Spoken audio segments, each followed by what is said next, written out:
Sa umagan iyon, naglakad si Leia ng mabilis sa gilid ng kalsada habang mahigpit na hawak ang lumang folder na naglalaman ng lahat ng requirements niya para sa final interview. Ramdam niya ang kaba sa dibdib. Hindi dahil sa takot, kundi dahil sa pag-asang baka ito na ang trabahong magpapagaan sa buhay nila ng pamilya niya. Hating-hati ang isip niya sa pag-aaral ng posibleng tanong ng panel at sa pagdarasal na sana'y maging maayos ang araw. Mula pa kahapon, halos hindi na siya nakatulog sa sobrang pag-iisip kung ano ang pwedeng mangyari, kaya mas lalo siyang nagmamadali na mapansin niyang nalalate na siya. Maaga pa pero punong-puno na ang sidewalk ng mga taong nag-uunahan rin sa kani-kanilang destinasyon. Nadagdagan pa ng bigat ng bag at init ng araw ang pagod niya, pero hindi iyon sapat para patigilin siya. Habang patawid siya sa makitid na pedestrian lane, hindi niya napansin ang maliit na bato sa daan. Isang maling hakbang lang at natapilok siya na wala ng balanse at sa isang iglap ay kumabig ang katawan niya pasulong. Hindi niya alam kung saan siya hahawak o paano niya pipigilang bumagsak. Kaya napapikit siya at hinanda ang sarili sa pinakamasakit na posibleng mangyari. Pero bago pa siya tuluyang bumagsak, bigla siyang napadikit sa isang matipuno at matangkad na lalaki. At hindi lang basta pagdikit, diretso ang labi niya sa pisngi nito. Isang halik, isang hindi sinasadyang halik na may tunog pa. Nanlaki ang mata ni Leia at halos masamid siya sa mismong hiyak.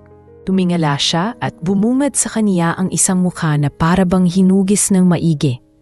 Guwapo, matapang ang panga, matangos ang ilong, matalim ang mga mata, at parang nabigla rin ng gusto.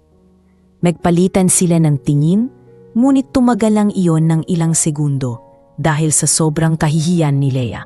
Rumagasa sa tenga niya ang mga reaksyon ng mga tao sa paligid. May mga napasigaw ng ay, may nagtakik ng bibig sa gulat, may naglabas pa ng cellphone na tila ba may video agad na nangyayari.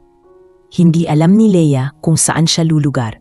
Hindi niya alam kung hihingi ba siya ng sorry o tatakbo palayo, pero nanaig ang instinct ng isang taong gustong lamunin na lang ng lupa.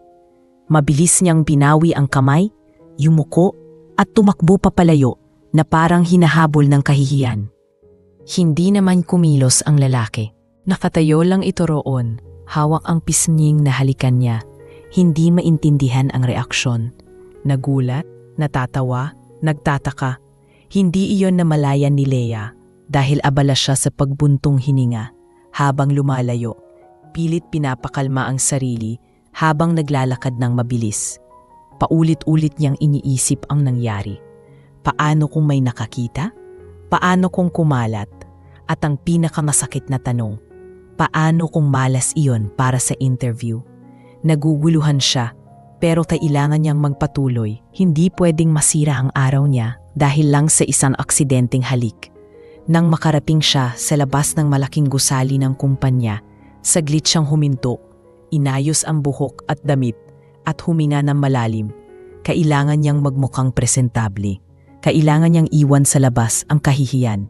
Umasok siya sa lobby at doon muling naramdaman ang bigat ng presensya ng corporate world. Malalaking chandelier, marble flooring, at mga empleyadong nakabihis ng pormal. Habang naghihintay siya sa receptionist para sa visitor pass, napansin niyang parang nagkakaroon ng pag-aayos sa paligid. May lumalapit na guard, may nag-aayos ng pinto, at may mga empleyadong parang nagmumura sa ensyon. Ang una niyang naisip, baka may paparating na boss. Natanggap niya ang pass at nagsimula ng sumakay sa elevator. Tahimik siya pero hindi mapigilang kabahan, lalo na't paulit-ulit pumapasok sa isip niya ang nangyari. Pagdating sa floor kung saan gaganapin ang panel interview, huminga siya ng malalim at pumasok sa conference room. Pero pagdating niya roon, parang biglang tumigil ang mundo niya. Nakaharap sa kaniya ang lalaki. Ang lalaking nahalikan niya kanina sa daan. Ang lalaking halos ikinamatay ng hiya niya. Nakaupo ito sa gitna ng mahahabang mesa, nakasuot ng mamahaling suit at may hawak na tablet. Ang mga mata nito na kanina'y nagulat, noyo'y nakatingin sa kanya ng diretsyo. Hindi siya makagalaw. Para siyang nag-freeze sa kinatatayuan niya. Hindi niya alam kung paano babati. Hindi niya alam kung dapat bang mag-hello o magtago sa ilalim ng mesa. Sa gilid niya, may narinig siyang boses mula sa isa pang panelist. "Ma'am, you may take your seat." Pero hindi yun agad pumasok sa utak niya. Ang tanging malinaw sa isip niya ay ang lalaking nasa harap niya na ngayon ay nakatingin sa kanya bilang panel head ng interview. CEO. Siya ang CEO pala. Siya ang amo ng lahat dito. Siya ang pinakakapangyarihan sa buong gusali. Lumunok si Leia, pilik inangat ang mukha at umupo. Hindi niya alam kung paano tatakbo ang interview. Hindi niya alam kung paano sasagutin ang mga tanong nang hindi iniisip ang nangyari kaninang umaga. Pero sa kabila ng kaba at hiya, ginawa niyang lahat para sagutin ang bawat tanong ng maayos. Ngunit halata sa kilos niya ang tensyon. Halata rin kay Ethan ang paminsang pag-iwas ng tingin, na parang pinipigilan ang sarili na matawa o mapaisip sa aksidenteng naganap. Nang matapos ang interview, bumuntong hininga si Leia. Hindi niya alam kung pasado siya o hindi. Ang alam niya lang, hindi iyon ang interview na inasahan niya. Tumayo siya, nagpasalamat at palabas na sana ng kwarto nang marinig niya ang boses ng CEO. "Miss, can I talk to you for a moment?" At doon muling bumilis ang tibok ng puso niya. Hindi dahil sa kaba ng isang aplikante, kundi dahil sa lalaking minsan niyang nahalikan ng hindi sinasadya. At ngayon, heto na siya, nakatayo sa harap niya. May balang tanong na hindi niya alam kung handa ba siyang sagutin. Pagkapikit ni Leia ng pinto ng conference room, ramdam niya ang bigat ng hangin na bumalot sa pagitan nilang dalawa ni Ethan. Tahimik itong nakatingin sa kanya pero hindi nakakatakot ang titig. Parang curious, parang nag-aalangan, parang sinusubukang alalahanin kung paano niya sisimulan ang usapan. Hindi niya alam kung ano ang mas nakakahiya, ang aksidenteng halik o ang katotohanang siya ang panel head ng interview na pinaghirapan niyang paghandahan. Lumapit si Ethan ng dahan-dahan, hindi agresibo, hindi nakaka-pressure, pero sapat para mapaatras si Leia ng isang maliit na hakbang. Hindi dahil sa takot, kundi dahil sa hiya at kaba. "You're the girl from the street earlier, right?" Mahinahong sabi ni Ethan, pero may bahid ng pagsubok kung tama ba ang alaala niya. Napayuko si Leia, alam niyang hindi niya maikakaila. Nakita naman niya sa reaksyon ng CEO na hindi ito galit. Nagugulat lang. Hindi siya agad nakapagsalita, pero sa huli, napalunok siya at naglakip ng lakas ng loob para sabihin ang totoo. "Opo sir, pasensya na po talaga doon. Hindi ko po iyon sinasadya, natapilok lang po ako. Hindi ko po ginusto at pasensya na po kung nakaabala ako." Ramdam niyang nanginginig ang boses niya. Hindi dahil sa takot sa posisyon nito, kundi dahil sa hiya na hindi na niya alam kung paano ibababa. Tumigil si Ethan sa harap niya.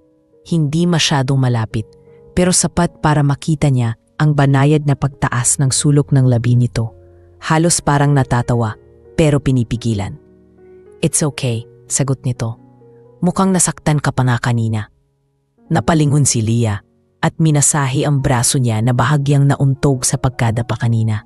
Hindi naman iyon masakit, pero ibang klase sakit ang naramdaman niya. Isang pagkapahiya na hindi pa niya naranasan kahit kailan. "Hindi po ako galit," dagdag ni Ethan. Mas banayad ang tono ngayon. "I just wanted to confirm." Sa unang pagkakataon, bahagyang lumuwag ang dibdib ni Leia.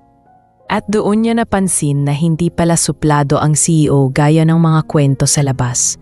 Mahinahon siyang magsalita, may respeto, at hindi niya isinama ang rangyanang posisyon niya sa tono.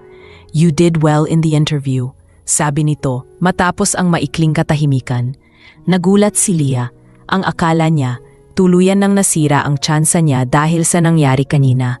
"I can see you prepared. You answered honestly. That's good." Napatingin si Leia sa kanya. At sa unang pagkakataon ay nagkatinginan sila nang hindi nakatali sa kahihiyan o aksidenteng pangyayari. Sa sandaling iyon, para bang huminto ang bigat sa balikat niya. "Thank you, sir." Mahina niyang sagot. Nang makaalis na siya sa office ni Ethan, hindi pa rin nawawala ang kaba sa dibdib niya. Alam niyang hindi pa sigurado kung matatanggap siya o hindi, pero kahit papaano, may maliit na pag-asa na bumalik sa kanya. Habang nasa elevator siya pauwi, hindi niya maiwasang maalala ang itsura ni Ethan habang nag-uusap sila. Hindi siya sanay makakita ng CEO na ganoon ka-inosente ang tingin, na parang mas interesado sa katotohanan kaysa sa power. Pero pinilit niyang alisin iyon sa isip niya. Hindi ito ang oras para mag-ilusyon. Trabaho ang kailangan niya, hindi pag-ibig. Pagdating niya sa bahay, nadatnan niya ang nanay niyang nagluluto habang pinapawisan sa init ng maliit nilang kusina. "Anak, musta ang interview?" Tanong nito agad, puno ng pag-asa ang mukha. Pinilit ni Leia ngumiti at ikwento ng maayos ang mga nangyari. Siyempre minus ang aksidenteng naganap. Ayaw niyang mag-alala ang nanay niya. "Mukhang maayos naman po," sabi niya. "Pero hindi ko pong sigurado kung pasok ako." Hinaplos ng nanay niya ang likod niya at sinabing, "Anak, kung para sa'yo yan, para sa'yo yan. Basta ipinagdasal natin yan." Doon siya nakahinga ng maluwag. Kahit papaano, sapat na ang simpleng yakap at tiwala ng pamilya niya para ipagpatuloy ang pag-asa. Kinabukasan, habang nag-aayos siya ng resume para sa ibang company just in case, bigla siyang nakatanggap ng email mula sa HR ng kumpanya. Halos malaglag ang cellphone niya sa higpit ng hawak.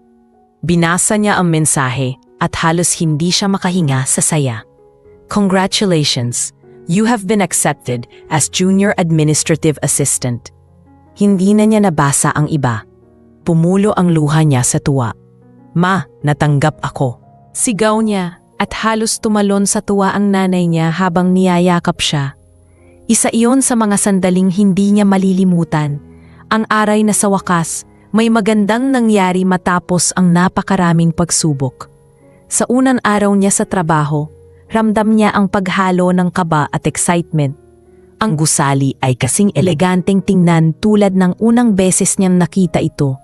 Pero ngayong empleyado na siya, para bang mas nakakatakot ang bawat hakbang. Pumasok siya sa department kung saan siya nakatalaga at agad siyang sinalubong ng mga bagong kasama niya. Mahiyain siyang ngumiti at nagpakilala. Pilit na inaalis ang kaba sa boses niya. Pero hindi niya maiwasang maramdaman na may ilang mata na parang sumusuri sa kanya. Hindi masama ang tingin, pero parang may kutob sila sa kanya. Hindi niya iyon gaanong pinansin. Normal lang siguro sa isang bagong empleyado ang maging sentro ng atensyon. Pero nang makita niya sa dulo ng hallway si Ethan na papalapit, at nang magtagpo ang tingin nila, biglang gumulo ang sikmura niya.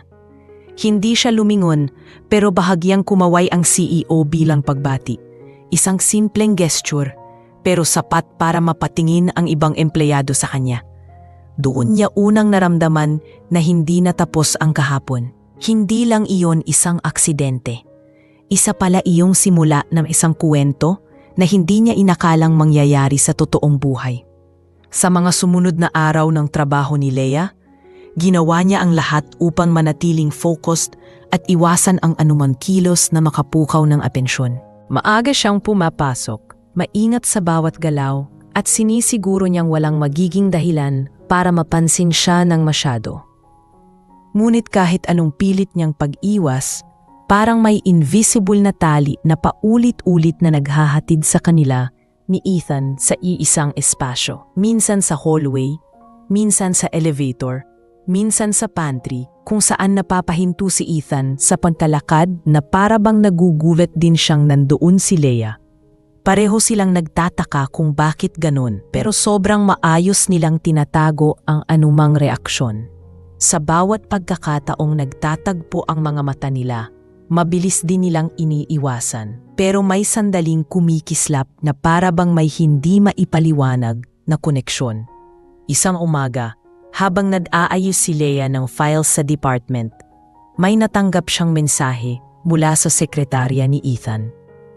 Inapapunta raw siya sa CEO's office para sa isang clarification of internal tasks. Nanlamig ang kamay niya. Hindi niya alam kung anong nagawa niya. Naisip niyang baka may mali sa reports na pinasa niya noong nakaraang linggo. O baka naman may pagkukulang siya na hindi pa sinasabi ng supervisor niya. Nang makarating siya sa elevator, pilit niyang pinapagana ang isip kung ano-ano ang posibleng dahilan, pero wala naman siyang maalalang malaking pagkakamali. Huminga siya ng malalim at naglakad papunta sa pinto ng office ng CEO. Nagbabaka sakaling simpleng instruction lang ang kailangan nito. Pagpasok niya, nakita niyang nakatalikod si Ethan, nakatingin sa malaking bintana ng opisina na tanaw ang mataas na gusali sa paligid. Nang lumingon ito, may kakaibang lambing sa ngiti nito na hindi niya alam kung paano rerespondihan.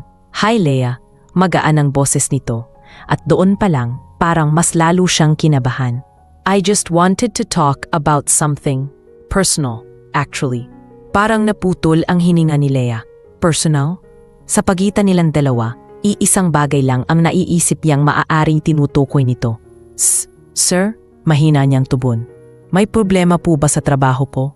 Umiling si Ethan at pumunta sa mesa. Tinitigan ang dokumentong nakapatong doon bago muling tumingin sa kanya. "No, you're doing really well." Napaluwag ang dibdib niya, pero hindi nawala ang kaba. "It's about the incident that morning," dagdag ni Ethan. Napapikit si Leia. Halos gusto niyang maglaho. Nagkatinginan sila, pero mabilis niyang ibinaba ang tingin. "Sir, pasensya na po talaga. Hindi ko po siya sinasadya. Nahihiya po ako hanggang ngayon." Tahimik si Ethan sandali bago siyang umiti ng bahagya. "I believe you," sabi nito. "Kaya kita pinatawag because I didn't want you to think that it affected your hiring. I recommended you because you're good, not because of what happened." Tuluyan nang lumambot ang dibdib ni Leia. May biglang gumaan sa loob niya, isang uri ng assurance na hindi siya nakakuha ng trabaho dahil naaawa lang ang CEO o dahil sa hindi magandang pangyayari. Pero mas lalo siyang nagulat sa sumunod na sinabi nito. "I appreciate your honesty, Ania. I've interviewed so many applicants these past months, but you stood out." Napatingin si Leia nang hindi sinasadya. Hindi niya inaasahan ang ganoong salita mula sa isang taong nasa posisyon ng kapangyarihan. Nakita niya sa mukha ni Ethan na hindi iyon scripted, hindi iyon courtesy line, totoo iyon. "Sir, salamat po," sagot niya, halos paos ang boses. Nagtagal pa sila sa pag-uusap ng ilang minuto. Hindi ito formal na meeting, mas parang dalawang taong naglilinaw ng awkward na sitwasyon. Pero may kakaiba sa paraan ng pagtitig ni Ethan. Hindi bastos, hindi mayabang, kundi curious na parabang sinusubukang alamin kung anong klaseng tao si Leia sa likod ng pagiging tahimik sa opisina. At sa kauna-unahang pagkakataon, nakita ni Leia ang CEO hindi bilang makapangyarihang tao, kundi bilang isang lalaking marunong makinig at rumespeto. Paglabas ni Leia sa office, halos maramdaman niya ang bigat ng tingin ng ilang empleyadong napadaan habang papalabas siya. May mga nagbulungan, may nagsuklay ng buhok na kunwari hindi nakatingin, at may isa pang nakataas ang kilay na tila ba nagtatanong kung bakit nandoon siya. Kinabahan si Leia, pero pilit niyang pinalalagpas. May valid reason siya. Wala siyang masamang ginagawa. Ngunit hindi maitatanggi na nagsimulang magkaroon ng maliliit na lihim na chismis sa department. Minsan, kapag dumaan siya sa hallway, may biglang tumatahimik. Kapag nasa pantry siya, may dalawang empleyadong nagkakatinginan na parang may hindi magandang hinala. At kahit ilang araw pa lang siyang nagtatrabaho, pakiramdam niya ay pinapasadahan siya ng tingin ng mga taong naghuhusga. Isang hapon, bumaba si Ethan sa department kasama ang ilang managers. Pangkaraniwan itong ginagawa ng CEO para mag-inspect, ngunit nang mapatingin ito kay Leia at bahagyang ngumiti, para bang sumabog ang bulungan sa paligid. Pilit na nagtrabaho si Leia pero ramdam niya ang init ng titig ng mga kasama. Hindi niya alam kung dapat ba siyang ngumiti pabalik, pero ginawa niya pa rin ito bilang respeto. Hindi niya namalayan na ang simpleng palitan nila ng tingin ang magiging dahilan para mas lumala ang intriga sa opisina. Pag-uwi ni Leia, hindi niya maiwasang mag-isip. Gusto niyang maging proud sa sarili dahil nakapasok siya sa isang malaking kumpanya, pero unti-unti siyang kinakabahan sa posibilidad na baka hindi maging madali ang lahat. Gusto niyang magtagal, gusto niyang maabot ang pangarap niya at makapag-angat ng pamilya. Pero paano kung dahil sa isang aksidenteng halik, mabahira ng kulay ang reputasyon niya? Hindi pa man niya alam, pero ang simpleng umagang iyon, ang sandaling iyon sa daan, ay patuloy na mag-uugat ng koneksyon sa pagitan nila ni Ethan na hindi basta-basta mawawala. At habang lumilipas ang mga araw, mas lalong magiging malinaw na may mga taong hindi magugustuhan ang unti-unting paglapit ng CEO sa tahimik na bagong empleyadong si Leia. Simula nang dumalas ang pag-uusap nila ni Ethan, kahit gaano man ito ka-professional, unti-unting naging mas kapansin-pansin si Leia sa loob ng opisina. Hindi niya ito sinasadya at lalong hindi niya gustong mapag-usapan. Pero parang mas nagiging sensitibo ang mga tao sa paligid tuwing nagkakataon na mapadaan si Ethan sa department nila. Minsan, kahit simpleng pagtatanong lang ng CEO kung kumusta ang project timeline o kung may kailangan ba ang team, may ilang pares ng matang agad lumilingon kay Leia. Para bang may ibang ibig sabihin ang bawat tingin at smile na naibibigay ng CEO sa kanya. Sinusubukan niyang maging normal, maging invisible, at magtrabaho ng tahimik. Pero parang lalo naman siyang napapagitnaan ng mga bulungan. Isang umaga, habang inaayos niya ang mga papeles sa mesa, narinig niya ang dalawang officiamates na nag-uusap malapit sa pantry. Hindi sila malakas magsalita, pero sapat ang volume para marinig niya ang ilang salita. Ay naku, tingnan mo si bagong hire. Parang espesyal ah. First week pa lang paakyat-akyat na sa office ni Sir Ethan. Sabi ng isa. Baka naman, may alam tayo. Sagot ng isa, na may tono pang nang aasar. Ang bilis ra, para bang hindi kailangan ng experience basta may charm. Umirap ang kasama nito at tumawa. Hindi man binanggit ang pangalan niya. Alam niyang siya iyon. Agad siyang nagbaba ng tingin at nagkunwaring abala. Pero sa loob-loob niya, parang may kumurot sa puso niya. Isang pakiramdam ng kawalan ng hustisya. Hindi nila alam ang totoo. Hindi nila alam ang hirap na pinagdaanan niya para makarating doon. Habang sinusubukan niyang ibalik sa trabaho ang isip niya, biglang dumating si Mariel, isang senior admin na kilala sa pagiging mahusay pero may pagkamatapang ang dating. Uy Leia, bati nito pero may halong ngisi. Close pala kayo ni Sir Ethan ha? Sana all. Hindi na nakapagpigil si Leia at mabilis niyang umiling. Hindi po, na-misunderstand lang siguro. May tinanong lang siya sa akin tungkol sa task na pinagawa niya. Nakataas ang isang kilay ni Mariel, parang hindi kumbinsido. Ah, ganun ba? Kasi sa dami ng bagong empleyado, ikaw lang yata ang nakita kong tinatawag niya ng paulit-ulit. Hindi na niya sinagot iyon. Pinili niyang manahimik na lang, umaasang lilipas din ang mapanuring mga mata sa loob ng opisina. Pero hindi pala ganoon kadali. Habang tumatagal, lalo siyang nahihirapan. Kahit ang supervisor niya ay napapatingin na rin sa kanya ng may halong pagtataka. May pagkakataon pang tinawag siya nito para tanungin, Leia, may kailangan ka bang sabihin? Hindi naman kita pinepressure, pero baka may ginagawa ka pang extra tasks sa taas na dapat alam ko. Hindi na niya alam kung paano idedepensa ang sarili nang hindi lumalabas na guilty. Wala po talaga, sagot niya. Regular tasks lang po. At yung kay Sir Ethan, professional naman po. Tumango ang supervisor pero ramdam ni Leia na hindi pa rin nito lubos na naaalis ang duda. Isang linggo ang lumipas at mas lalo pang lumalatang sitwasyon. Nang minsang nag-inspect si Ethan sa department nila kasama ang ilang executives, may ilang empleyadong nakita ni Leia na nagbulungan habang papalapit ang CEO. Hindi niya kilala kung sino sa kanila ang nangunguna sa panghuhusga, pero si Mariel ang pinakamatingkad ang reaksyon.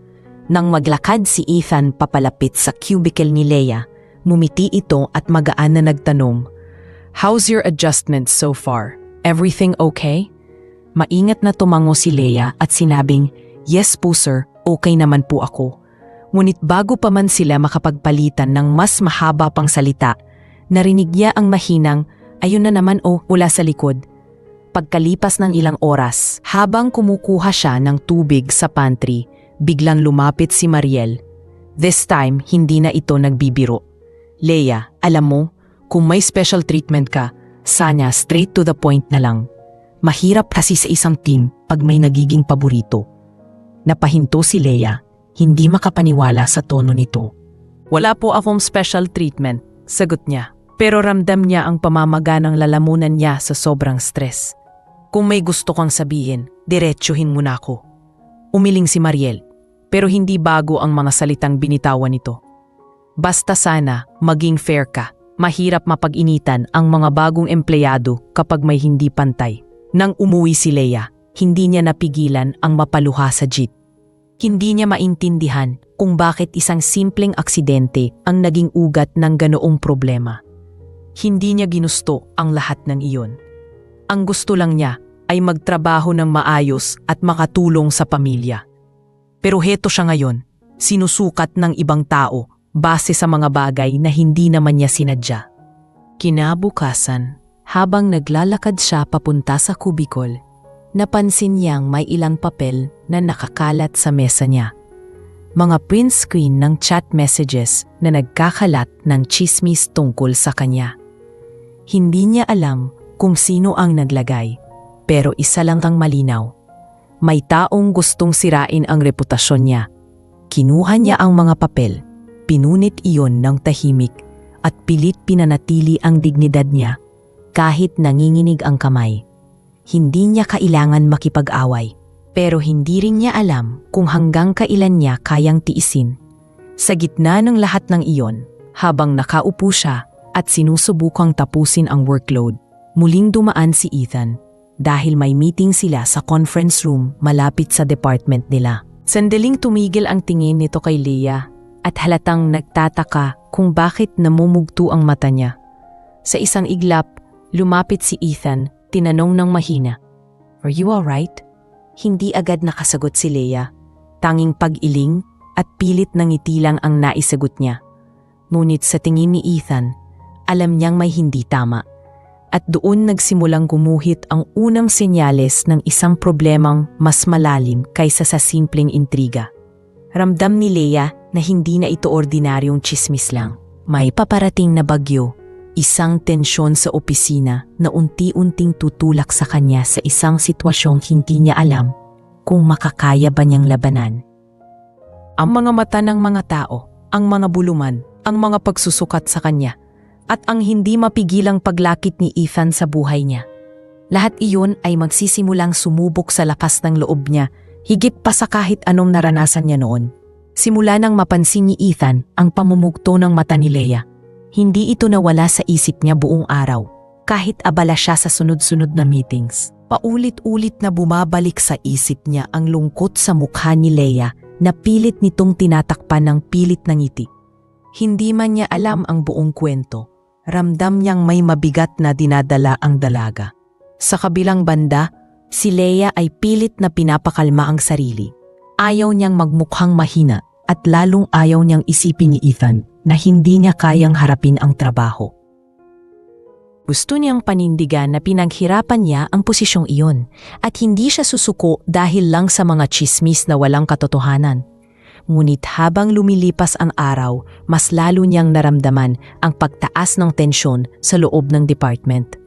May isang pagkakataong nagpaabot ng document si Ethan sa kanila at dahil kailangan ni Leia pirmahan ito para maipasa sa accounting, napilitan siyang tumayo at lumapit sa kanyang boss. Sa bawat hakbang niya papunta sa conference room, ramdam niya ang tingin ng mga kasamahan niyang parang sinusukat siya. Nang makalapit siya sa pinto, nagkataong palabas si Ethan mula sa loob, sakto pang hawak ang tablet at bahagyang nagulat nang makita siya. "Oh, Leia, ito ba yung need ng signature?" Tanong nito, banayad at walang bahid ng formalidad. na madalas niyang makita sa CEO. Tumango si Leia at iniabot ang folder. Nang hawakan nito ang papel, hindi sinasadya na nagdikit ang mga daliri nila. At sa isang iglap, parang huminto sa paligid ang ingay. Narinig ni Leia ang mahinang, "Ayun na naman sila," mula sa isang empleyado na dumaraan. Mabilis niyang binawi ang kamay niya at napayuko. Si Ethan naman ay nagbago ang ekspresyon. Mula sa malumanay patungo sa tila ba nag-aalalang pormal. "I'll take care of this," sabi nito. "Thank you, Leia." Tumango siya at mabilis na bumalik sa desk niya. Pero ramdam niyang hindi iyon ang katapusan ng araw na masusubok ang pasensya niya. Pagbalik niya, nakita niya si Mariel na nakatayo sa gilid ng pantry, nakakunot noo at nakatingin sa kanya. May hawak itong tasa ng kape at nagsalita ng hindi man lang tinatago ang pagkairita. "Ang bilis mo ha, kapag si Sir ang tumawag, parang may sariling hangin kang sinasakyan." Hindi siya umimik. Hindi dahil wala siyang kayang sagutin, kundi dahil alam niyang walang patutunguhan ang pagdepensa sa isang taong ayaw naman makinig. Pero lalong lumala ang sitwasyon nang may isang empleyado na hindi niya kilala ng personal ang lumapit sa mesa niya makalipas ng ilang minuto. "Hi Leia, pwede bang tanong?" Nilingon niya ito at bahagyang ngumiti. "Yes po, ano ba talaga ang relasyon ninyo ni Sir Ethan?" Diretsyong tanong nito, walang pasakalye. Natigilan si Leia. Hindi niya alam kung paano sasagutin iyon nang hindi nagmumukhang defensive. "Wala po. Professional lang po talaga," sagot niya. Ganun ba?" sabi ng empleyado, pero ang tono nito ay punong-puno ng duda. Kasi iba ang dating eh. Hindi naman niya ginagawa yung mga ginagawa niya sa'yo, sa iba. Nag-init ang tenga ni Leia sa hiya.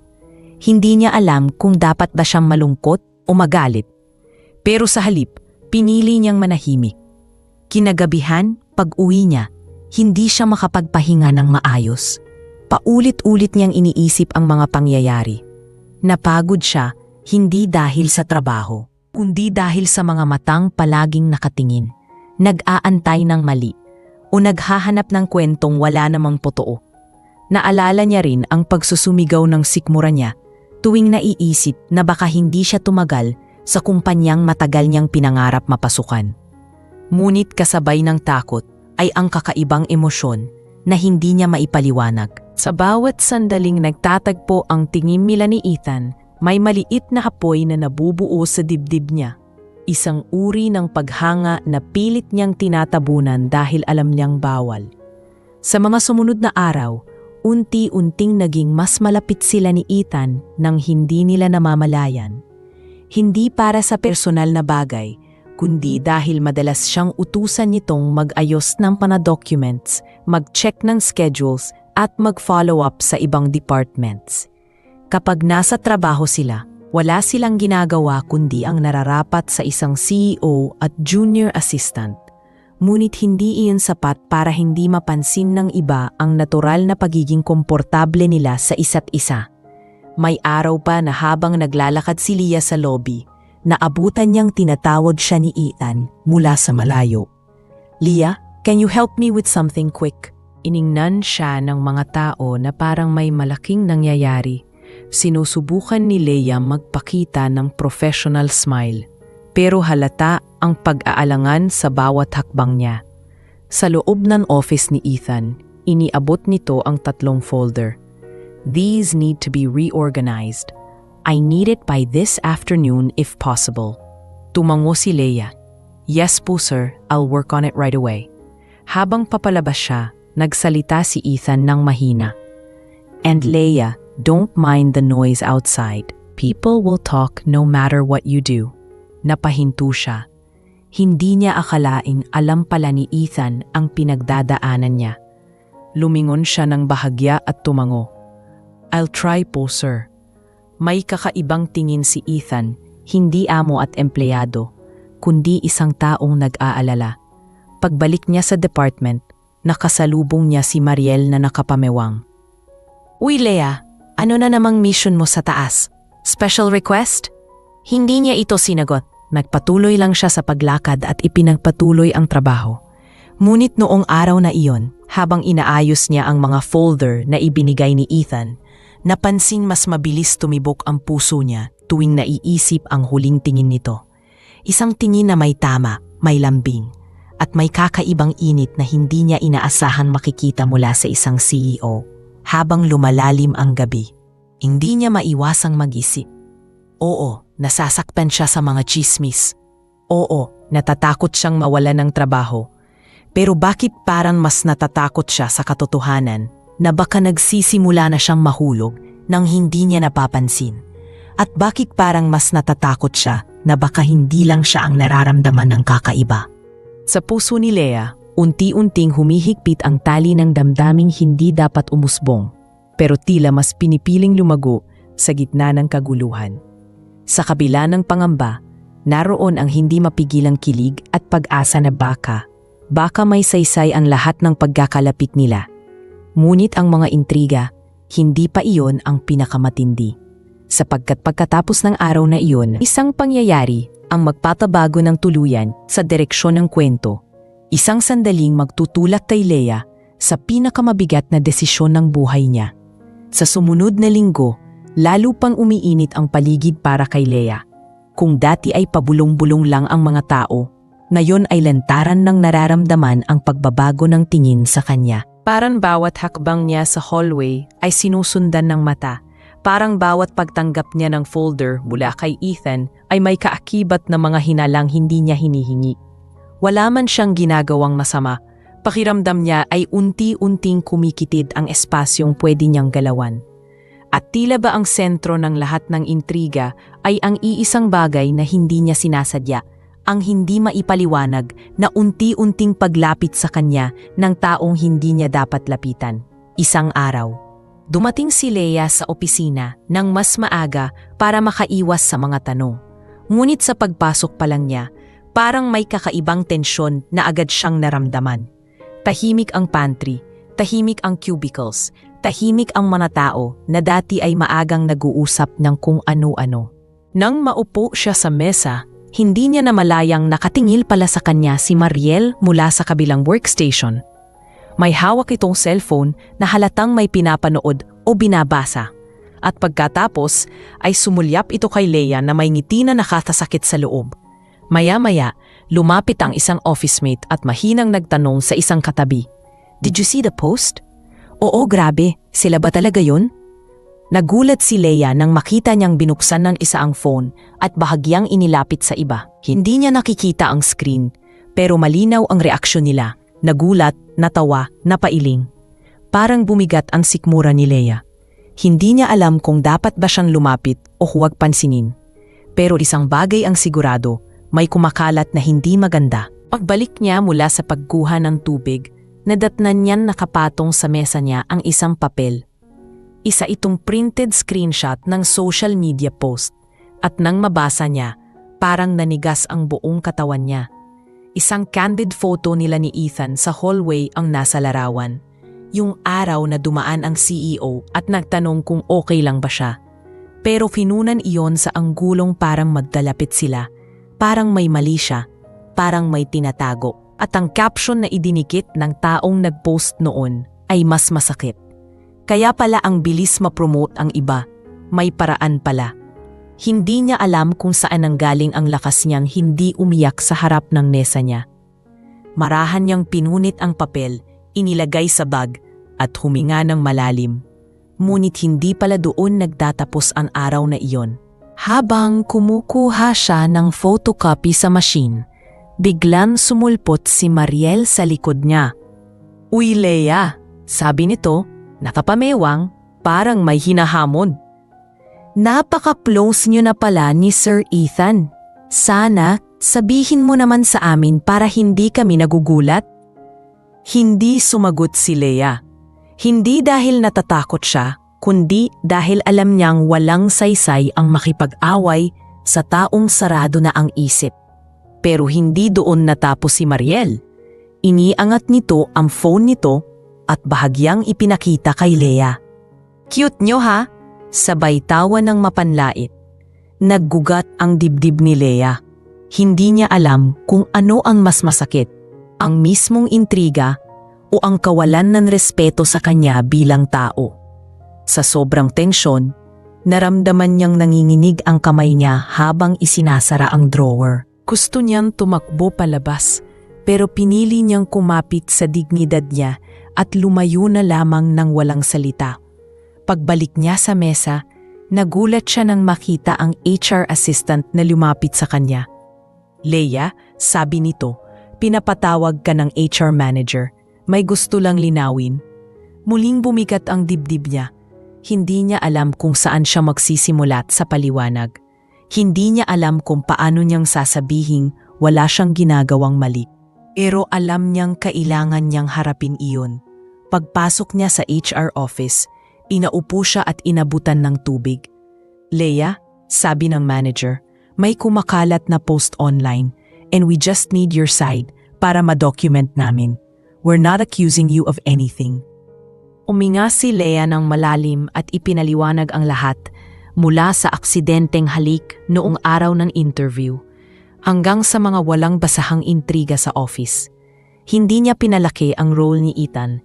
Hindi rin niya ipinagmayabang na mabait ito sa kanya. Sinabi lang niya ang totoo, malinaw at payapa kahit nanginginig ang loob niya. Nakinig ang HR, tumano at sinabing imbestigahan nila ang nag-post at kung sino ang nagpakalat ng larawan. For now, sabi ng manager, try to stay focused. And if ever maapektuhan ang mental state mo, let us know. You're not in trouble, Leia. Sa sandaling iyon, parang unti-unting gumaan ang dibdib niya.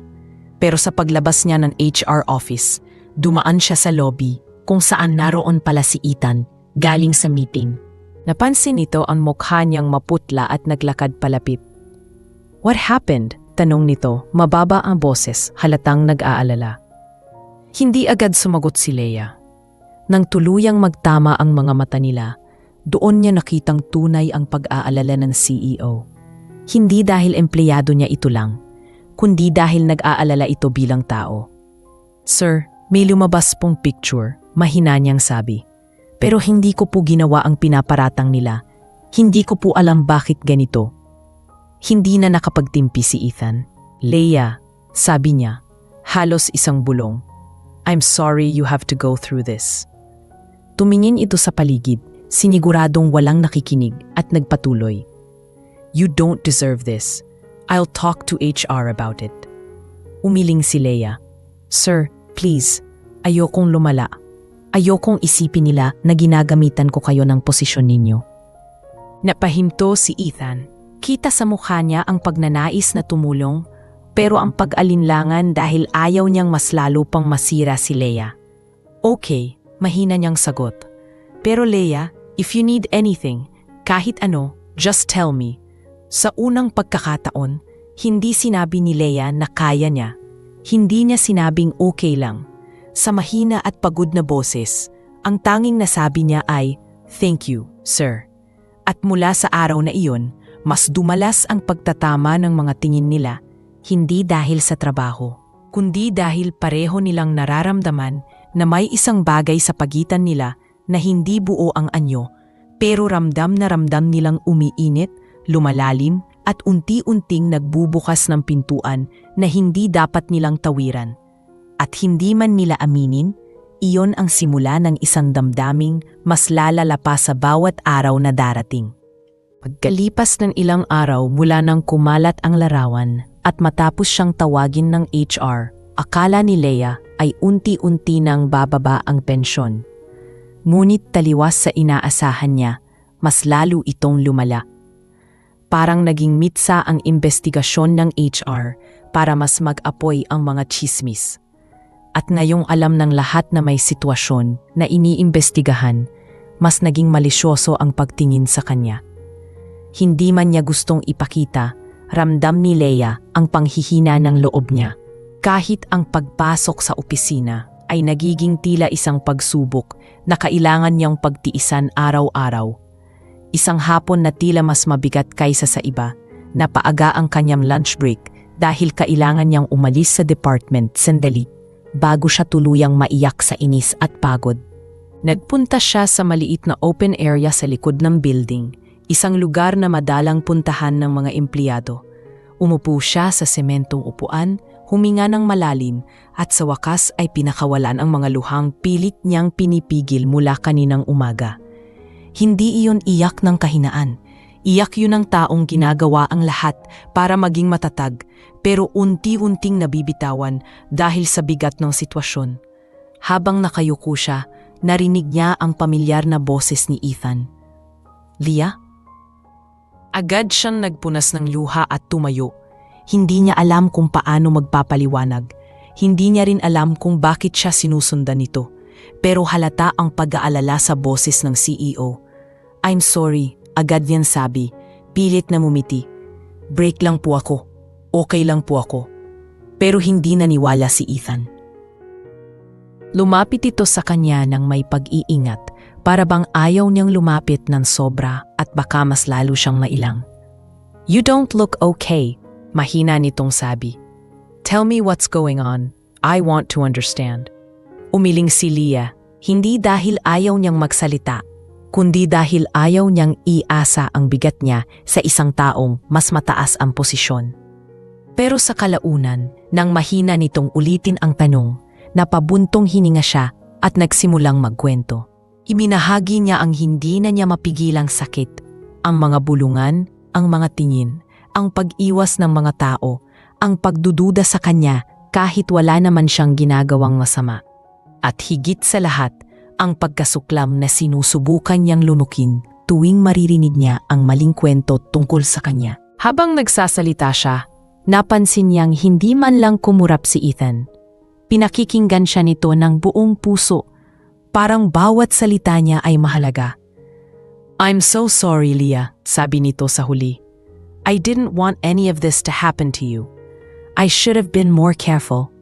"No, sir," mabilis niyang sagot. "Hindi niyo kasalanan. Aksidente lang lahat. Ako ang dapat mas maingat." Ngunit umiling si Ethan. May lungkot sa mata nito na ngayon lang niya nakita. "I should have protected you more," sagot nito. "You didn't deserve any of this." Isang mahabang katahimikan ang sumunod. Hindi sila nagkatitigan, pero ramdam nila ang bigat ng damdaming bigla na lang nagbukas sa pagitan nila. Parang sa oras na iyon, hindi CEO si Ethan at hindi empleyado si Leah. Para silang dalawang taong parehong hirap, parehong may pinagdadaanan, at parehong may gustong sabihin na hindi nila malaman kung paano sisimulan. Pero hindi doon nagtapos ang problema. Kinahaponan, habang nasa department meeting si Leah, biglang bumukas ang pinto ng conference room at pumasok si Mariel. May hawak na papel at cellphone. Hindi ito dapat nandoon pero diretsyong lumapit ito sa harap. May tingin na puno ng galit at inggit. "Sir," sabi ni Po sa manager, "I need to report something regarding Leah." Napatitig ang mga tao. Napatigil si Leah. Ibinigay ni Mariel ang papel sa manager. Isang printout na mukhang screenshot ng chat na may larawan pa rin ni Leah at Ethan. Pero ngayon, may idinagdag itong edited caption na mas mapanira.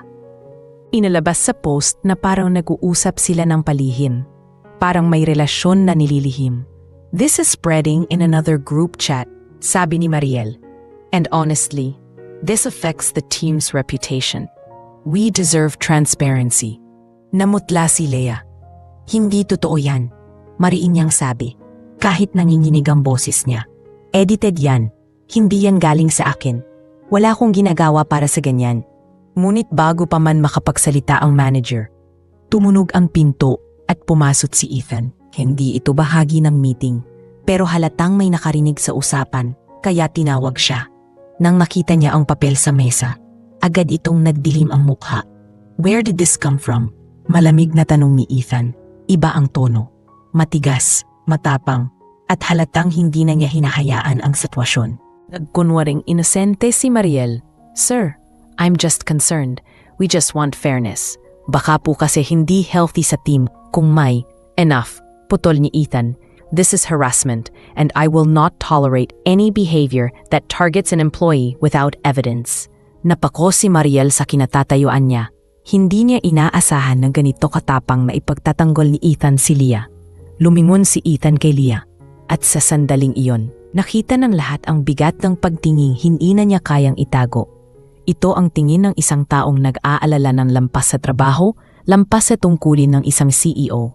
Ito ang ingin ng isang taong nasasaktan dahil nasasaktan ang isa pa.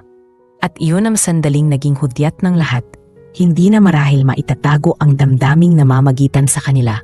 Pagkatapos ng meeting, tumakbo si Leah palabas ng building, mabilis na naglakad, para magtago sa kung anong damdaming biglang sumabog sa loob niya.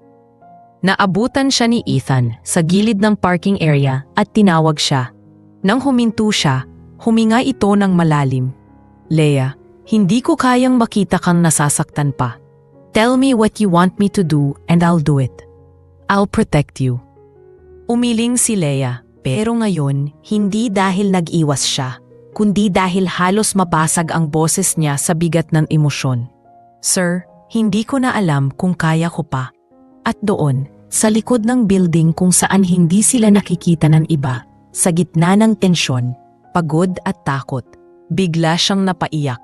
At hinayaan ni Ethan. Hinayaan niyang ilabas niya ang sakit, kahit alam niyang bawat luha ni Leah ay parang sugat sa kanya. At doon nagsimulang bumukas ang pintong matagal na nilang pinipigilan. Sa gitna ng pag-iyak ni Leah, sa gitna ng tahimik na pag-aalala ni Ethan, unti-unting lumapit ang dalawang pusong noong unay aksidenteng nagtagpo. Pero ngayon ay unti-unting nagpapatunay na may dahilan kung bakit sila nagdikit, nagkita, nagkabanggaan at nagkasalubong. At sa gabing iyon, malinaw na sa kanilang dalawa na ang pinipigilan nilang damdamin ay hindi na basta simpleng paghanga. Isa na itong nararamdamang lumalalim, mapanganib at hindi na nila kayang balewalain. Pagkatapos ng gabing iyon sa gilid ng parking area, hindi na naalis sa isipan ni Leah ang bigat ng mga salitang sinabi niya at ang paraan ng pagtanggap iyon ni Ethan. Hindi man sila nag-usap ng masyadong mahaba, ramdam nila pareho na may bagay na hindi na mababawi. Isang pintong nabuksan na hindi na nila kayang isarado. Kinabukasan, pagpasok ni Leah sa opisina, hindi niya alam kung paano siya kikilos. Gusto niyang maging normal, maging kalmado, maging professional, pero ang puso niya ay may bakas pa rin ng pagod, pagkalito at ang lihim na kirot na dumampi ng maramdaman niya ang tunay na malasakit ni Ethan. At ngayong mas malinaw sa kanya ang damdamin ng CEO, mas lalo siyang natatakot na baka wala na siyang kontrol sa sitwasyong pilit niyang pinipigilan. Pagpasok niya sa department, mas tahimik ang mga tao kaysa sa dati. Hindi niya alam kung iyon ay dahil nakita nila kahapon ang pagtayo ni Ethan para sa kanya o dahil sosyal na laman na sila ng panibagong intriga. Ngunit kahit naghahanda siyang makatanggap na naman ng mga tingin, wala ngayong nangahas magsimula ng bulong. Parang lahat ay nag-aabang, nag-obserba at nagtatago ng mga opinyong hindi pa nila mailabas, habang sinusubukang ilubog ni Leah ang sarili sa trabaho. Biglang tumunog ang notification sa system nila, isang internal memo na nagsasabing magkakaroon ng emergency meeting kasama ang buong department. Nagkatinginan ang mga empleyado, lahat nagtatanong kung ano ang dahilan. Nang makarating na sila sa conference room, umupo si Leah sa pinakadulo, umaasang hindi siya mapapansin. Ngunit ilang minuto pa lang ang lumipas, pumasok si Ethan kasama ang HR manager at ilang department heads. Tahimik ang lahat. Walang gumalaw, walang nagsalita. Nagsimula si Ethan, nakatayo sa harap, diretso ang tingin. Pero mabigat ang boses. We called this meeting, sabi niya, because we need to address the unhealthy workplace behavior that has been happening these past days. I will make this clear. Our company does not tolerate harassment, bullying, or spreading false information about any employee. Nakayuko si Leah. Hindi niya kayang tingnan ang kahit sinuman. Ngunit ramdam niya ang pag-ikting ng hangin nang marinig ng lahat ang matigas na tono ng CEO. Nagpatuloy si HR. Ipinaliwanag nila na may ongoing investigation at lumalabas na may ilang empleyadong nagpadala ng screenshot nag-edit ng larawan at nagpakalat ng maling impormasyon. Inanunsyo rin nilang ang sinumang magpapatuloy ng pag-spread ng rumors ay maaaring maharap sa disciplinary action. Tahimik ang lahat. Walang umimik. Ngunit halatang may ilang hindi komportable, lalo na si Mariel na halatang napilayang kumpiyansa, nakayuko at pilit na umiiwas ng tingin. Nang matapos ang meeting, lumabas ang mga empleyado nang hindi nag-uusap. Parang lahat ay nahihiya. Parang lahat ay natauhan sa bigat ng naging tawag ng management. Si Leah, sa kabilang banda, ay parang nauubos ang lakas. Gusto niyang magpasalamat kay Ethan, pero hindi maaari sa harap ng maraming tao. Gusto lang sabihing hindi niya hinihingi ang ganitong atensyon, pero wala siyang paraan para itama ang naumpisahan na. Pagsapit ng hapon, nakatanggap si Leah ng message mula kay Ethan. "Can we talk? Rooftop, 6 p.m." Nilamon siya ng kaba, ngunit alam niyang kailangan nilang mag-usap. Hindi pwedeng manatiling bukas na sugat ang lahat. Pag-akyat niya sa rooftop, nakita niya si Ethan nakatalikod, nakasandal sa railings habang tanaw ang lungsod na unti-unti nang lumilipad ang mga ilaw. Nang lumingon ito, dahan-dahan, may bigat sa mata nito na hindi niya pa nakikita noon. "Leah," bungad nito, "I'm sorry if what I did earlier made things harder for you. But I couldn't let them hurt you anymore." Umiling si Leah, pero hindi agad nagsalita. Inilapit niya ang sarili sa railings at tumingin sa malayo. "Sir," Ethan, mahina niyang sabi, "I appreciate everything. Pero natatakot ako. Natatakot ako na mas lumala pa kung hindi ako mag-iingat. Alam ko pong ayaw niyo akong masaktan. Pero hindi rin po madali na makitang may umaasa, may naghuhusga, may nag-aakalang may ginagawa akong mali." Tahimik si Ethan, hindi dahil wala siyang masabi, kundi dahil pinipiling intindihin ang bigat ng pinagdadaanan ng dalaga. Pagkaraan ng ilang segundo, nagsalita siya ng mas banayad. "Leah, I care about you." Napahigpit ang hawak ni Leah sa railing. Hindi niya kayang tingnan si Ethan. Ngunit alam niya sa tono nito na iyon ang unang pagkakataon sinabi nito ng hayagan. "I've been trying to avoid it, trying to deny it, but I can't help how I feel." Para siyang binuhusan ng malamig na tubig. Hindi niya alam kung matutuwa ba siya o mas masisindak. Hindi niya alam kung bakit sa gitna ng lahat ng kaguluhan, may parte sa puso niya na tumutugon sa mga salitang iyon. "Sir," mahinang sagot niya, "kahit ako, may nararamdaman ako, pero hindi dapat, hindi ngayon, hindi ganyan." Huminga ng malalim si Ethan. "That's why I wanted to talk to you. I don't want to put you in a position where you have to choose between your job and whatever this is." Napatingin si Leah sa kanya at sa unang pagkakataon, nakita niya sa mukha ni Ethan ang isang taong hindi CEO, isang taong nag-aalangan, natatakot, at sabay na nagmamahal. "If this continues," dagdag ni Ethan, "I'm willing to step aside. I'm willing to have someone else take over the team so we don't violate any rules. I can send a request to the board. I can make adjustments." Nagulat si Leah. Hindi niya inasahan na aabot sa ganoong punto si Ethan. Hindi iyon simpleng pagsabi ng gusto. Iyon ay pagpapakitang handa itong bitawan ang posisyong jealously guarded ng karamihan. "Sir, hindi niyo kailangan gawin yan," sabi niya, halos hindi mapaniwala sa naririnig. "Hindi ako worth ng ganyang kalaking sakripisyo." Dahan-dahang lumapit si Ethan sa kanya. Hindi masyado malapit para hindi siya mailang, pero sapat para maramdaman niya ang init ng presensya nito sa malamig na hangin. "Leah, you're worth more than you think," sabi nito, mabagal, malalim, at puno ng katotohanan. "But I'll say this, if you want me to step back, if you want distance, I'll do it. Tell me and I'll respect it." Dun nagbago ang tibok ng puso niya. Hindi dahil kailangan niyang sumagot, kundi dahil sa unang pagkakataon, may lalaking handang unahin siya. Hindi ang posisyon, hindi ang pride, siya.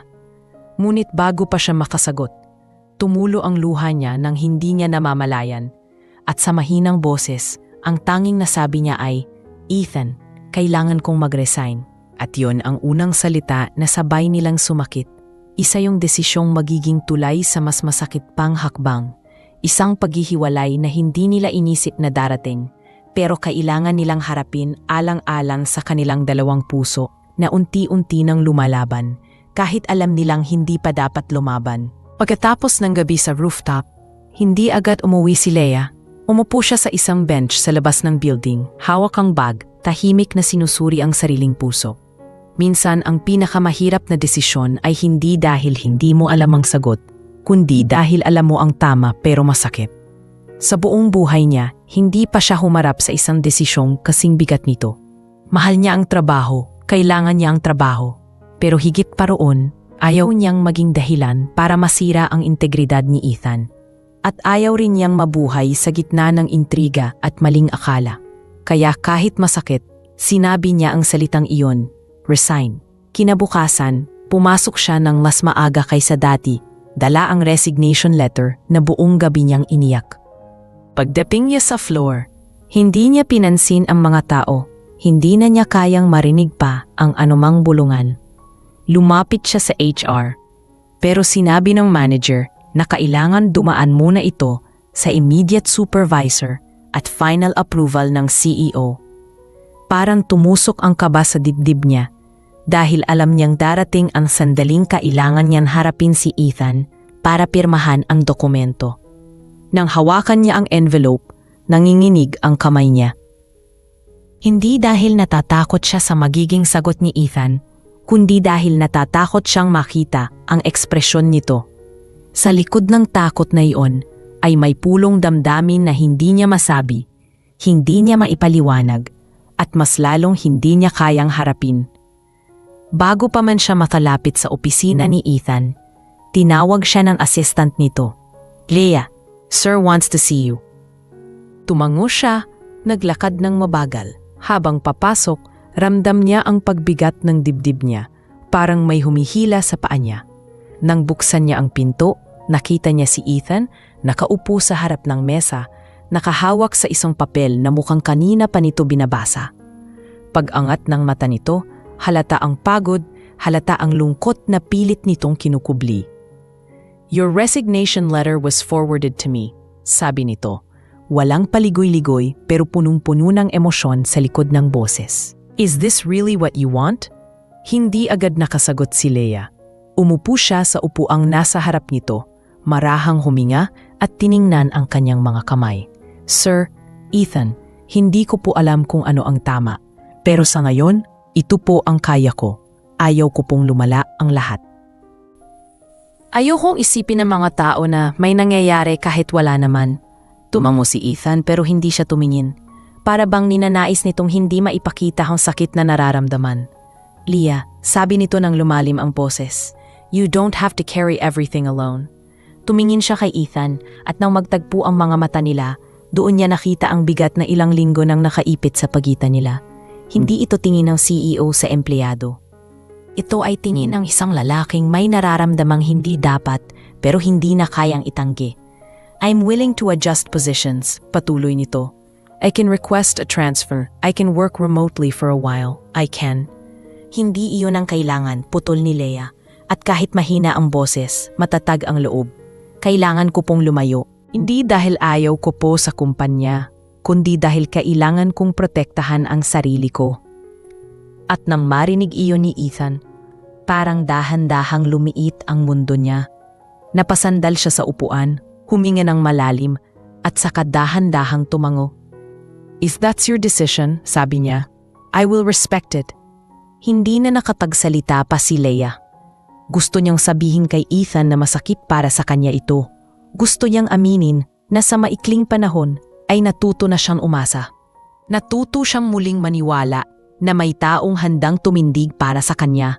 Pero hindi iyon ang oras, hindi iyon ang lugar, at higit sa lahat, hindi iyon ang tamang sitwasyon. Naglakad si Leia palabas ng office. Hawak ang natanggap na notice mula sa HR para sa exit process. Hindi niya alam kung paano niya kinaya ang araw na iyon. Nang gumabi na, Nag-empake siya ng mga gamit sa mesa habang tahimik na nagmamasid ang mga kasama. Walang nagtanong, walang nang asar, walang nagbiro. Parang lahat ay naubusan ng lakas para husgahan siya. Marahil dahil mas malinaw na ngayon ang ginawa nilang mali sa pangunguna ni Ethan. Habang papalabas siya, nakasalubong niya si Mariel. Akala ni Leia ay may sasabihin ito, pero nagulat siya nang tumigil ito sa harap niya at marahang nagsabi ng, "Leia, sorry. Hindi iyon malakas, hindi iyon matapang, hindi iyon mapanira. Isang salita lamang na may halong pagsisisi." Tumango si Leia, hindi dahil napatawad niya agad, kundi dahil alam niyang wala nagsaysay ang manatiling may galit sa puso. Pagod na siya. Pag-uwi niya, napaupo siya sa kama, hawak ang resignation clearance. Tahimik niyang niyakap ang sarili habang unti-unting bumabagsak ang mga luha. "Ginawa ko ang tama," bulong niya. Kahit masakit. Sa mga sumunod na linggo, sinubukan niyang maging normal. Nag-apply siya ng ilang trabaho pero hindi agad natanggap. Hindi dahil sa kakulangan niya, kundi dahil maraming kumpanya ang may mahabang proseso. Bumalik siya sa simpleng routine. Gising, gawaing bahay, applications, pahinga. Ngunit sa bawat araw na lumilipas, hindi niya maiwasang maalala ang simpleng pagngiti ni Ethan. Ang banayad nitong pag-aalala. Ang paraan nitong magsabi ng, "You're worth more than you think." Isang buwan ang lumipas at nakatanggap siya ng email mula sa isang malaking kumpanya. Iniimbitahan siya para sa interview. Nagulat siya, lalo na't napakaganda ng offer at bigat ng reputation ng kumpanya. Naghanda siya, nag-practice at dumating sa araw ng interview na may halo-halong kaba at pag-asa. Nang pumasok siya sa conference room, agad siyang napatigil sa paghina. Sa kabilang dulo ng mesa, nakaupo si Ethan. Mas relaxed, mas payapa, ngunit ang mga mata nito ay nagliwanag nang makita siya. Tumayo ito, bahagyang ngumiti at sa tono na mas malambing kaysa dati. Sinabi nito ang hindi niya inakalang maririnig sa araw na iyon. "Welcome, Leia. I recommended you myself." Pagkakita ni Leia kay Ethan sa loob ng conference room, para siyang pinanggalan ng hininga. Hindi niya alam kung paano kikilos, kung uupo ba siya, ngingiti, babati, o tatakbo palabas. Sa dami ng emosyon na pilit niyang inilibing mula nang mag-resign siya, bigla itong sabay-sabay na umangat. Kaba, hiya, lungkot, at isang damdaming matagal na niyang sinusubukang itanggi. Pero nang ngumiti si Ethan sa kanya, isang ngiting hindi formal, hindi pang CEO, kundi isang ngiting puno ng kabuuang paggalang at pagnanais na muling magsimula. Unti-unting gumaan ang dibdib niya. "You recommended me?" Mahina niyang tanong, halos pabulong. Para bang natatakot na marinig ng ibang tao sa silid. Tumango si Ethan, marahang humigpit ang hawak sa folder sa mesa. "I did. You deserve this opportunity, Leia. And I wanted to make sure you'd be somewhere you're valued, not judged." Napatungo si Leia, hindi niya inaasahan na sa kabila ng lahat, naisip pa rin siya ni Ethan. Sa gitna ng pagkalito, may maliit na apoy na muling sumiklab sa puso niya. At kahit pilit niyang pinihit na wag itong umatake, ramdam niya ang pag-angat ng matagal ng tinatagong pag-asa.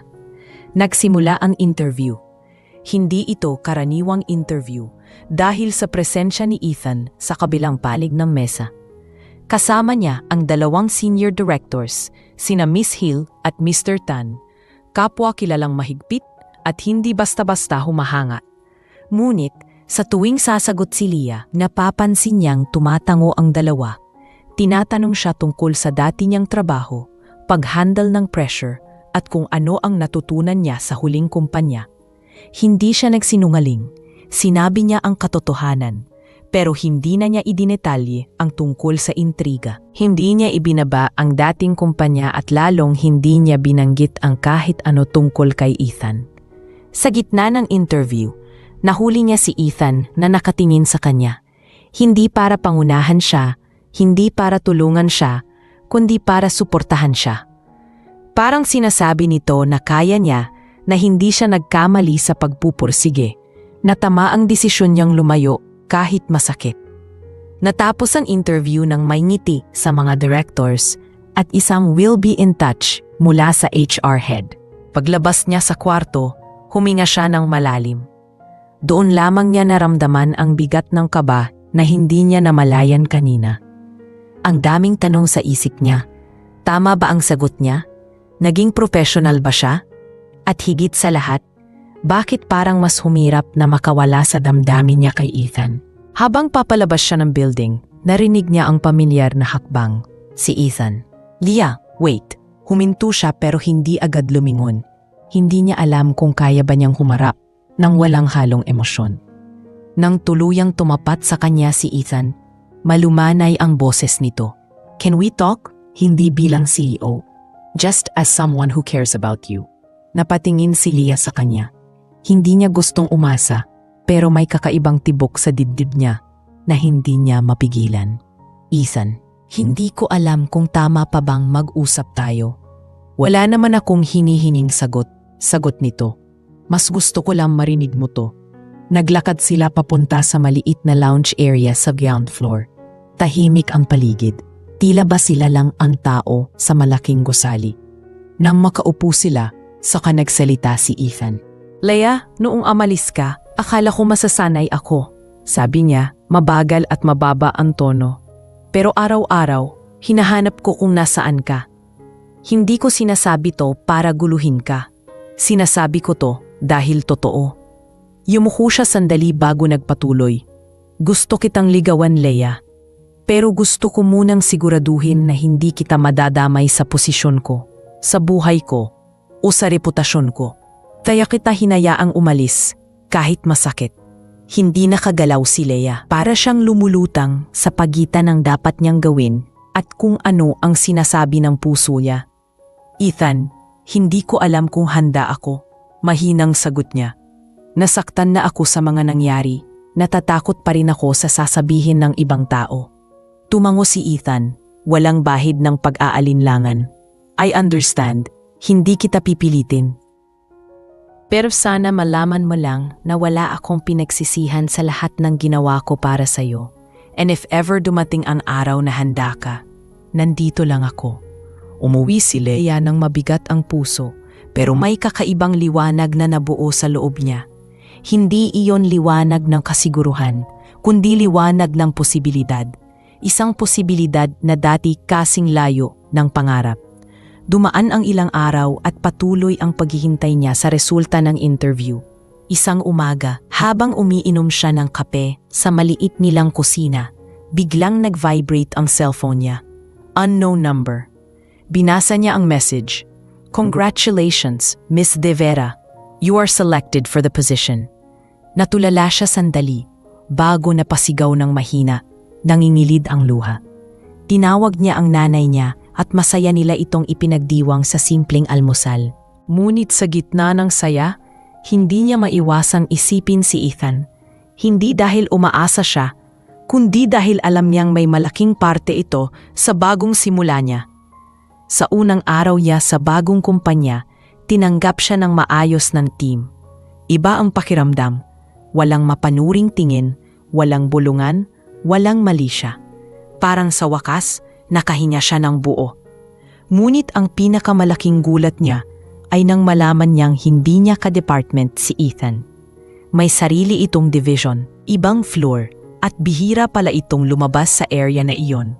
At doon niya naintindihan ang intensyon nito.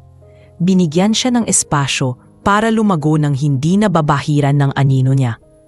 Pero isang linggo, matapos niyang magsimula, nagpaabot ang front desk na may naghihintay sa lobby para sa kanya. Pagbaba niya, nakita niya si Ethan, nakasuot ng simpleng polo, mukhang pagod pero nakangiti. "Lunch?" Tanong nito, may halong kaba sa mata. "As friends, unless someday you'd want more." Hindi makasagot si Leah agad. Pero sa unang pagkakataon, mumingiti ang puso niya ng hindi natatakot. At sa kalmadong tinig, sinabi niya ang salitang matagal nang gustong kumawala.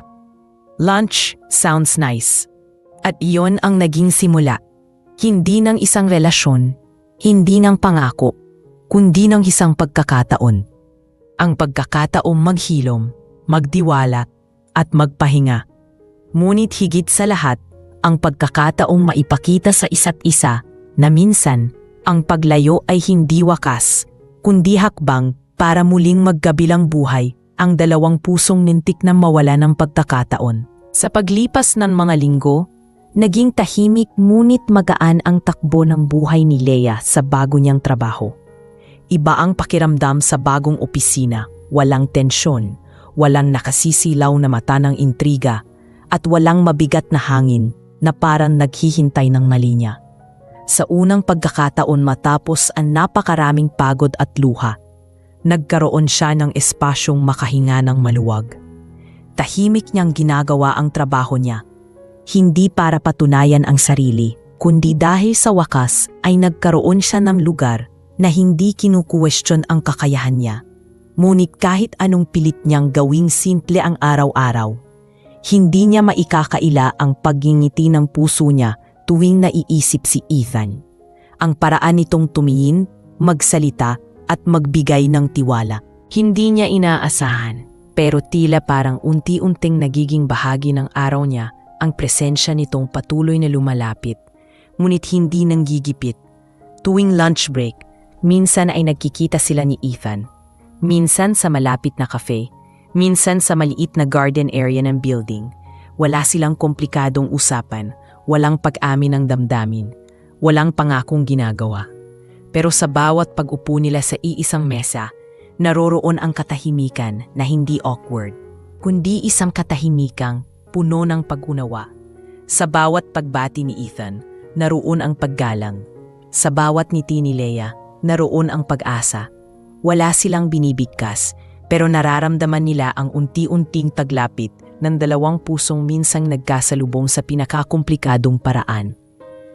Isang hapon, matapos mag-overtime si Leia dahil sa bagong project, nagulat siyang nadatnan si Ethan sa lobby.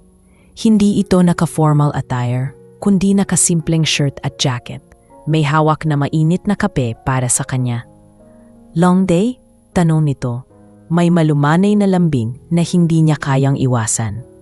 Medyo, sagot niya habang inaabot ang kape. Pero kinaya naman. Umupo sila sa isang bench sa labas habang malamig ang hangin. At saglit silang nagkwentuhan tungkol sa mga simpleng bagay. Hindi tungkol sa trabaho, hindi tungkol sa nakaraan, kundi tungkol sa buhay na unti-unti nilang naiintindihan muli. Habang nag-uusap sila, may hindi maipaliwanag na katiwasayan ang bumalot sa paligid. Parang lahat ng bagay na masakit noon ay nagsimulang maghilom, hindi dahil nakalimutan nila, kundi dahil natutunan nilang bitawan ang bigat. Hanggang sa maramdaman ni Leia na tahimik siyang pinagmamasdan ni Ethan, hindi mapagmatyag kundi puno ng paghangang pilit nitong kinokontrol. Leia, bungad ni Ethan, mabagal ngunit tiyak. I just want you to know I'm proud of you. Sa lahat ng pinagdaanan mo, hindi ka sumuko. I hope you see how strong you are. Nag-init ang mata ni Leia, hindi dahil sa lungkot, kundi dahil sa katotohanang kahit kailan, walang tao ang nakapagsabi noon sa kanya ng ganoon katotoo. Salamat Ethan, mahina niyang tugon.